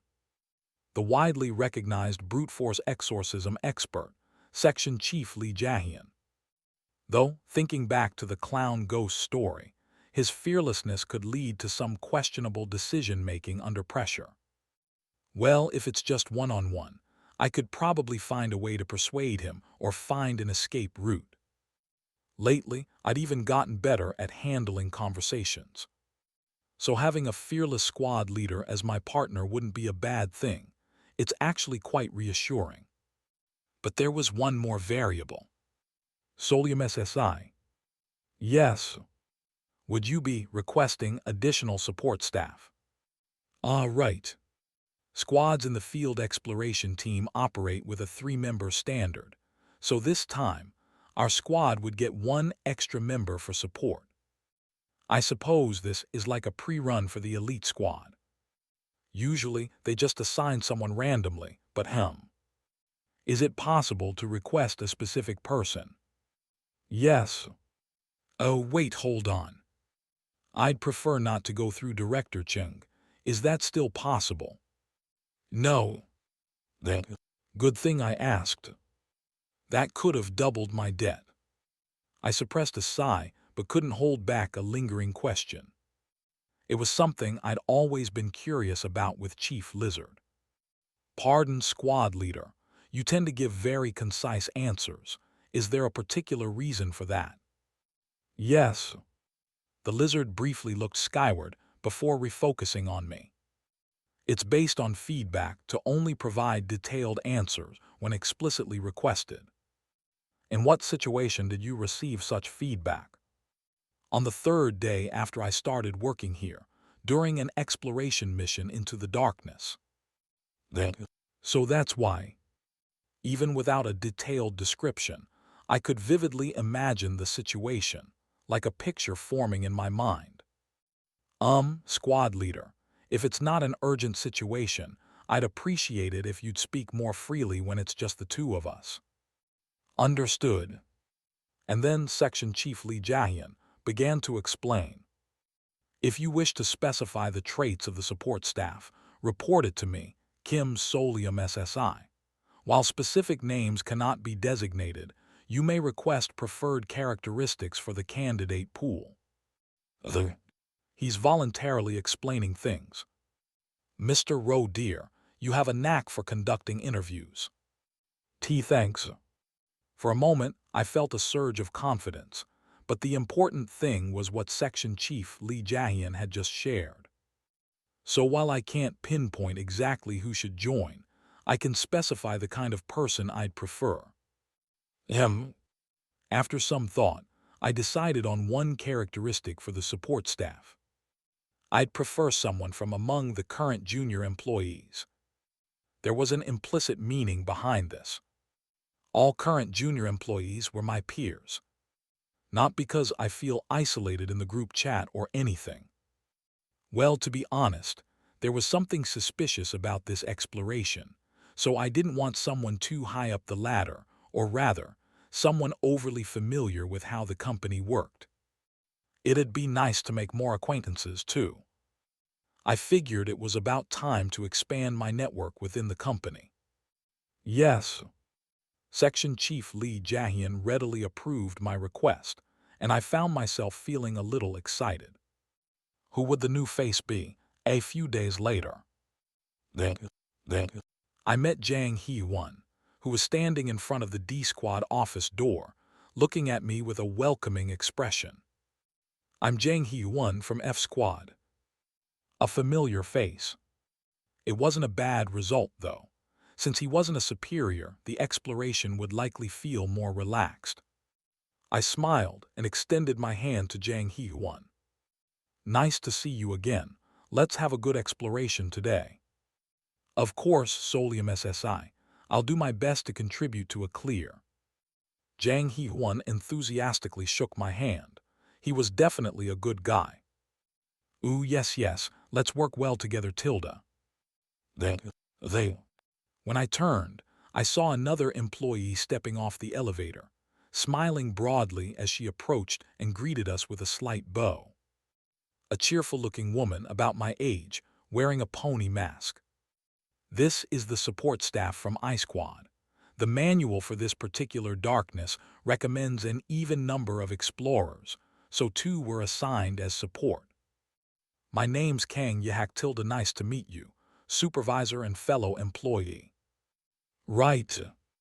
Jang Hee-won, who had quickly bowed his head, suddenly exclaimed in realization.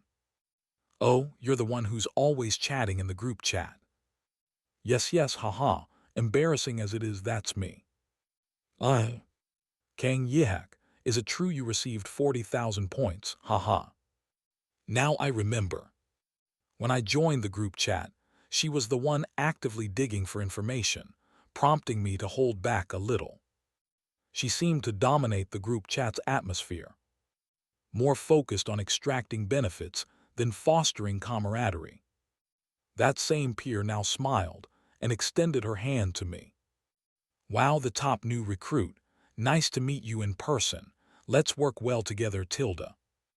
Yes, likewise. I shook her hand lightly. Straightforward. She's less sharp than I expected. I had anticipated someone more calculating, but she gave off an easygoing vibe. There was no sense that her questions were laced with ulterior motives. Well, if she's genuinely a good person, I can be thankful for that.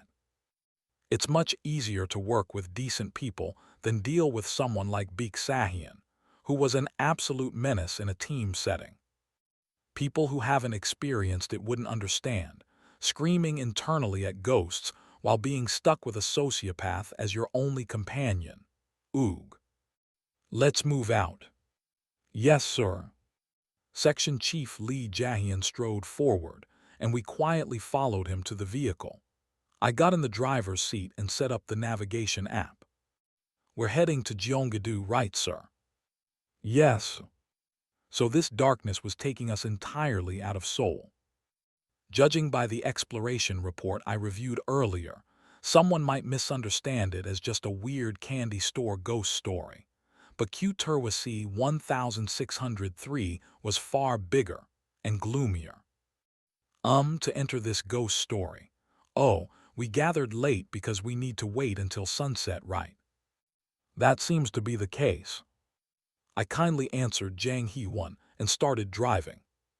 To enter this darkness, both the time and location needed to align perfectly. To access Q-Turwasi 1603, we had to travel to a residential area on the outskirts of Black Square City, Gyeonggi Province. The neighborhood, once a trendy alley business district in the early 2010s with popular restaurants and cafes, had since become quiet and desolate. In this area, promotional posters for local stores were occasionally spotted on utility poles. In the center of the poster, a QR code was printed alongside the phrase, "Visit the Death Lane of Black Square City." Do not stare at the text on the poster for too long. For convenience, the company had pre-secured a poster covering everything except the QR code. Supervisor, I'll scan the QR code for you. Thank you. When scanned, the QR code directed to the download page of an event app certified by the Black Square City local government. It was noted that the app could be downloaded only if the user was under 40 years old. A short while later, we reached our destination. After parking in a public lot, we stepped out and began walking along a quiet alley. It was the twilight hour, as the short winter day gave way to dusk. While many restaurants and cafes still remained, the alley had a stagnant air typical of once trendy districts past their prime. Activate the app now. I looked at the screen. After an opening featuring Black Square City's old logo and mascot, in a slightly outdated design. When the app was first launched at this location, just before twilight, a navigation feature was activated to guide the user. The app began directing us. Head toward Death Lane. Follow the arrow. My current location appeared on GPS, like augmented reality displayed on the smartphone screen. Let's walk. Keeping our eyes fixed on our respective phone screens, we moved together. Follow the arrow. At first, everything seemed normal. The app guided us along one of the main alleys, gradually leading us toward the outer edges of the district. But as time passed, the path began to distort. Follow the arrow. It directed us through narrow gaps between houses, into buildings through front doors and out the back. Sometimes it even led us to dead ends, only to make us double back. The dim alleyways grew darker and eerier, and an uncanny unease began to creep in. The nape of my neck felt cold, strange murmurs without proper grammar reached my ears, and shadowy figures seemed to flicker just out of sight. Stay calm.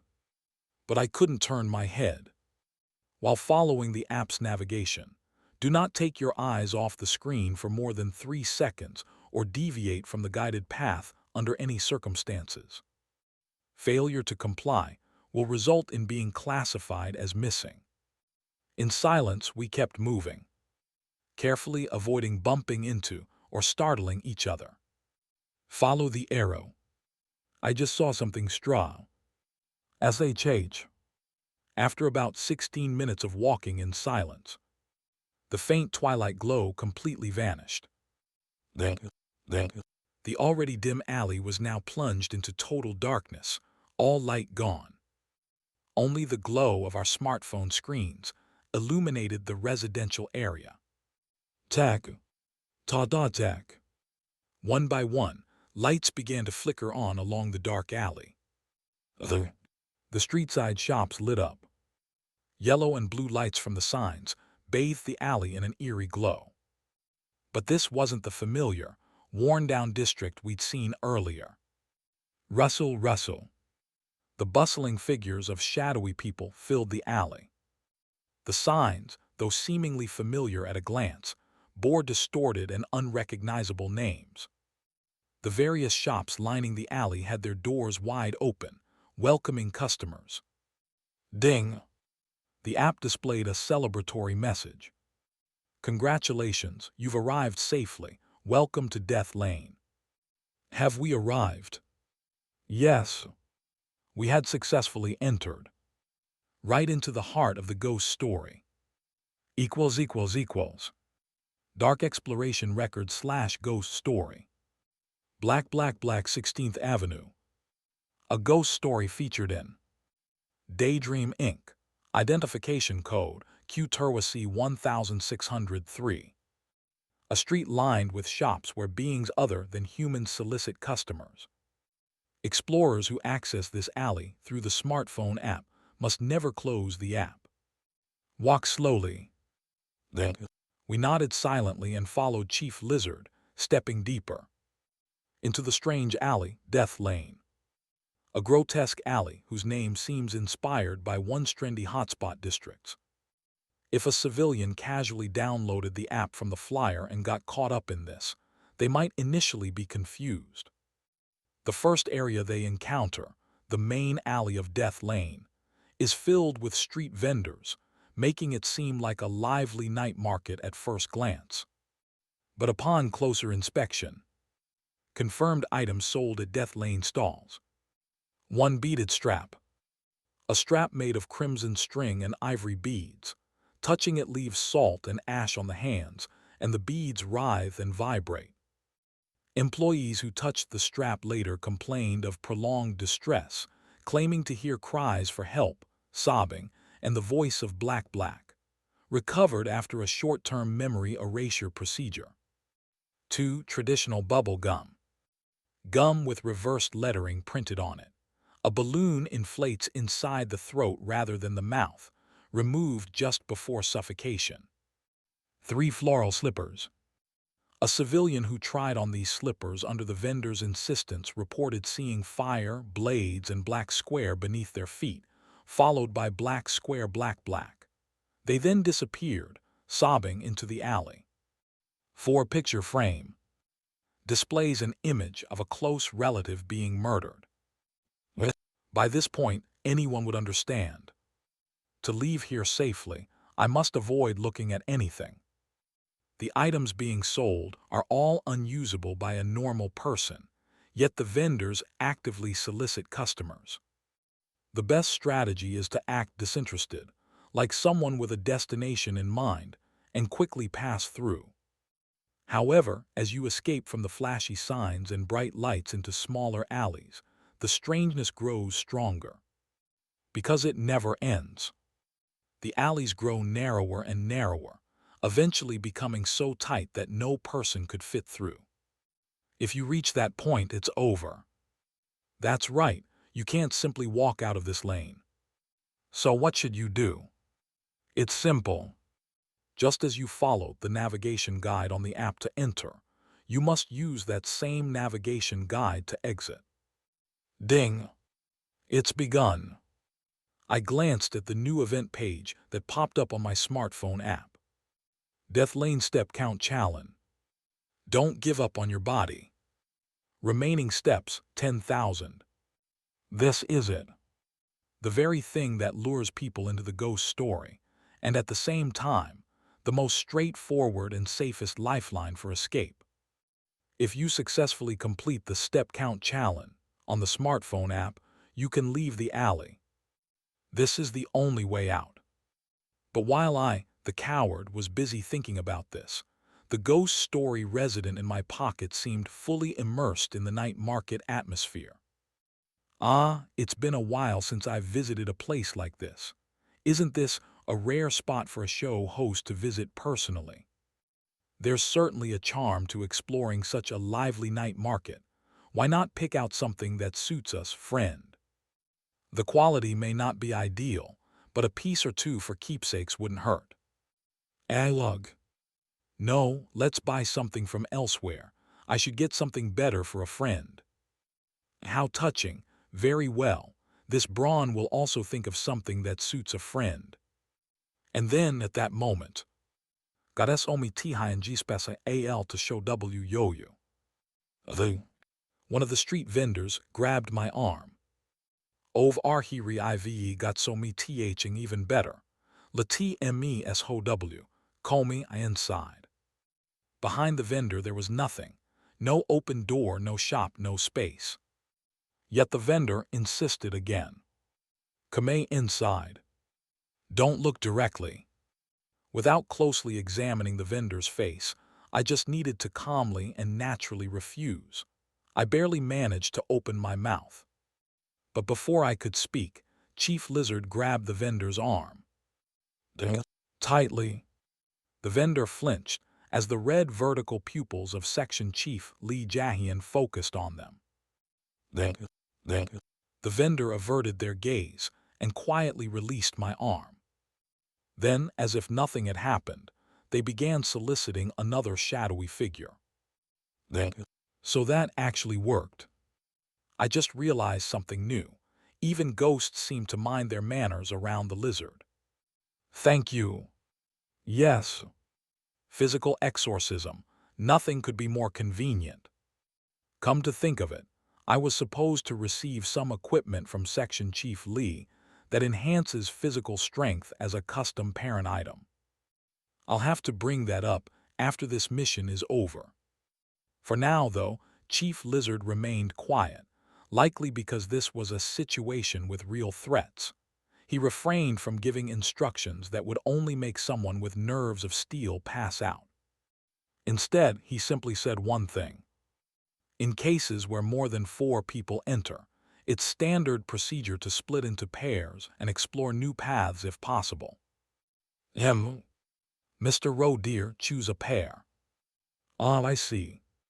Since I technically outrank the others, the squad leader likely wants to balance the pairs by assigning me to a different one. What a shame, I'll miss the lizard's strength. The convenience I just experienced was almost addictively sweet. Still, it was expected. At least I had already entered with Section Chief Lee Jahian, so if things went south, I could rely on him, like during the exhibition Darkness. So, I need to pick someone to accompany me from a batchmate. I spoke politely. Since we're acquainted, may I go with Mr. Buffalo? Yes. It seemed logical to stick with someone familiar for ease of movement, especially since I need to check that chocolate packaging. Besides, I figured Kang Yihak might prefer to pair up with the squad leader. Kang Yihak interjected. Oh, wait a moment. Would it be okay if I went with Mr. Buffalo instead? Huh? Since you two were originally on the same squad, it wouldn't feel right for a support staff to split you up. Plus, I have something to discuss with Mr. Buffalo. Kang Yihak diplomatically explained that, since this wasn't a high-grade ghost story, it should be fine for two junior employees to follow the manual together. If both of you are okay with it, it should work just fine. Yes. The lizard nodded. Move in a group of 3. Pardon, sir. Mr. Roe Deer, Ms. Pony, and Mr. Buffalo, move as a group of 3. Kang Yihak managed to respond, without losing their friendly demeanor. Oh, thank you, but is it not going to be risky for you to go alone, Section Chief? Yes. Then. Well then. At this point, further persuasion was futile. A group of 3, huh? Before leaving, Section Chief Lee approached me. Mr. Roe Deer. Without warning, he handed me something. If a problem arises, press this. Then. A small, round brown object dropped into my hand. A button. I'd used the same thing during the Tuesday quiz show. It was Assistant Manager Yoon Hage's communication device. You've made contact with Assistant Manager Falcon. Yes, she asked me to deliver it to you yesterday. Then. I nodded slowly. Thank you. Yes. And with that, the lizard vanished into the depths of the alley. Well, let's move as well and make our way out of this street vendor alley. Yes. Yes. I began walking with my 2 fellow rookies. Don't give up on your body. Remaining steps, 9,130. Walking through the eerie, brightly lit vendor alley while keeping the app running turned out to be more mentally draining than expected. Especially since you couldn't afford to let your guard down for even a moment. Who? Jang Hee-won began to lift his mask slightly to wipe away the sweat that had accumulated underneath. Wait. Be careful. I stopped him immediately. It's best to strictly follow the anonymity manual here, Mr. Buffalo. Yes. Jang Hee-won slowly lowered his hand and wiped the sweat off without removing his mask. One of the street vendors who had been observing him closely resumed their sales pitch. Whisper, whisper. Phew. The vendors in this alley have an aggressive tendency to sell their goods and claim payment by any means. To avoid getting caught up in this, it's crucial not to reveal any personal information, appearance, or vulnerabilities. The company's manual was precise. The moment you fail to follow this, you'll be passively drawn into their sales trap. Like those people hovering at the far end of the alley. This place is incredible. I had no idea it was here. Huh, what's that? It looks so real. I'll buy it. That's the one. Yes, it's a real person. The problem was that they had no masks or information to hide their identities. Wait, why does that person have 3 eyes? Oh right, humans always had 3 eyes. My bad, I must have been mistaken. I'll go buy another eye, honey. Sure, trade it for an ear. They followed the vendor into the alley and disappeared. It's too late. That's how they go missing. A chilling fear ran down my spine. But I couldn't show it, not in front of my fellow rookies. Instead, I clenched my teeth and feigned composure as I kept walking. For now, let's just get out of this street. Mr. Roe Deer, over there. Jang Hee-won pointed with a trembling hand. It was a person walking right past us. A high school student with a nervous expression, glancing around anxiously. Damn it. This is Jang Hee-won hastily rummaged through his bag and pulled out a black cloth mask. He walked straight up to the student and handed it over without preamble. "Wear this." What? This could go horribly wrong. I immediately stepped in. "Stay calm. Put on the mask quickly, and no matter what anyone says, stay quiet and keep walking." "What? Oh." "Try not to look around. Act as if you're just here for a casual stroll." Whether it was due to the influence of my silver heart badge or something else, the student, sensing something was off, hesitantly took the mask Jang Hee-won offered. "Do not turn off the Death Lane app and complete the 10,000 steps. That's the only way out." The student, their face a mixture of suspicion, anxiety, and alertness, glanced at us before turning and running in the opposite direction. "Ah." Jang Hee-won looked like he wanted to call out but hesitated, eventually giving up. The student had already disappeared into the distance, and Kang Yihak was just watching with a calm smile. And I could guess the other reason. "By the way," Jang Hee-won muttered incredulously, "that student, wasn't that the uniform of Sekwang Technical High School?" Indeed. In this space, you can witness all sorts of things. Dead friends, family members who disappeared in childhood, victims of major accidents, pedestrians in 1980s attire, or even students from schools that don't exist in reality. Countless customers, onlookers, and products flow through this alley. But it's best to act as if you didn't see anything here. Staying unnoticed is the basic rule of the manual. "Ah, got it." Jang Hee-won took another deep breath. "I'll keep that in mind." "Hey, no need to be too tense. Just like the manual says, let's act like we're casually exploring this alley as if we're out with friends." Kang Yihak had a point. The manual strongly recommended maintaining a natural demeanor, as if you were just visiting the district with acquaintances. "Still, let's stay cautious as we move." "Yes." We continued walking through the crowd, trying our best not to bump into anyone or draw attention. Step. With every step on the alley's cobblestones, the app's counter ticked down. And when the 1,000-digit number changed, "Don't give up on your body." Remaining steps, 8,999. A gap between the street vendors came into view. A passage. It was a path leading into a narrower alley. Beyond it, the street vendors disappeared, replaced by formal shops selling various daily necessities. "We'll turn here." At that moment, "Oh, since we're entering a new alley, how about we try to be even more natural now?" Kang Yihak chimed in. Could you elaborate a bit more on what you mean?" Kang Yihak grinned. "Let's try to score some rare finds. There are a lot of exploration records about finding good items here, so why not do a little market browsing ourselves? It's the most natural thing to do, after all. Shopping plain and simple. But the manual specifically advises against that." Jang Hee-won was right. While purchasing items deemed useful for exploration wasn't outright prohibited, it wasn't encouraged either. Any risks associated with such purchases wouldn't be eligible for workplace injury compensation. That bottom line sounded shady, but there was a clear reason why the manual discouraged it.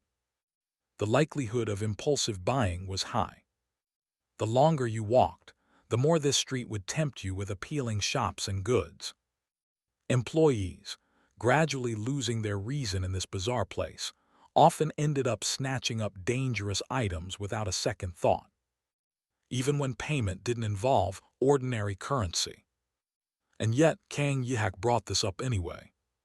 What's her angle? She definitely had some hidden motive. Ah, politics, life's unscripted variety show. But if you back down, it turns into a documentary. We can't have that. Let's go, Mr. Roe Deer. Sigh. I'd hoped meeting new people might be refreshing, but here we are again.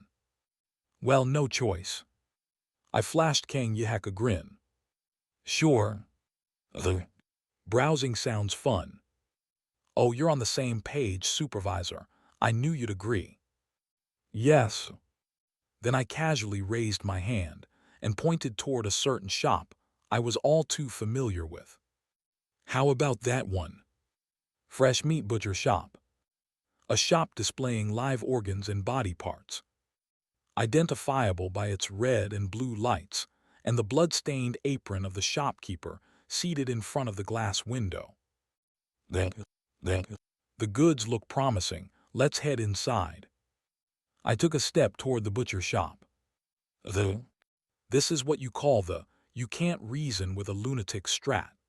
Thanks for watching. Please subscribe and like the video and comment down if anything wrong in the story, and if have any suggestion to a new novel or want next part of any series, comment down.